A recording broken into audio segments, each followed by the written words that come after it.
আপনারা এমন করছেন, অমিত শাহ আসছে না মনে হয় বাংলায় গব্বর সিং আসছে। কি এমন এত ভয় পাবার কে? বাঙালি ভয় পেতে পারে না, বাঙালি মাথা নিচু করতে জানে না। যাই হোক, যাই অত্যাচার হোক, বাঙালি লড়াই করবে এবং এই অগণতান্ত্রিক SIR এর বিরুদ্ধে বাঙালি গর্জে উঠবে যদি একটাও জেনুইন ভোটারকে বাদ দেওয়ার পরিকল্পনা। আমরা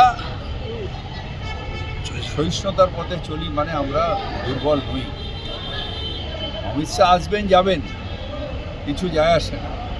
ফন্দি করবেন, টিকবে না ফন্দি, কোনো ফন্দি বাংলায় টিকবে না।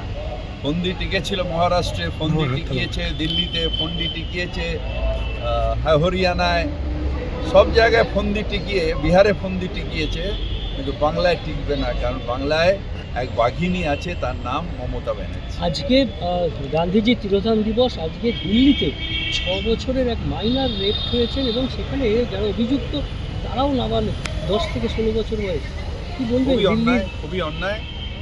কঠোর হাতে এটার এখন একটা সামাজিক ব্যাধি হয়ে দাঁড়িয়েছে। এটা কঠোর হাতে করতে হবে এবং কঠোর হাতে এটার প্রতিদণ্ড করতে হবে। বারবার দিল্লি, হ্যাঁ, দিল্লিতে হচ্ছে, তার কারণ দিল্লিতে রাজ বিজেপি, অমিত শাহর প্রশাসন, বাবা বিরাট ব্যাপার। আজকে রাজ্যপাল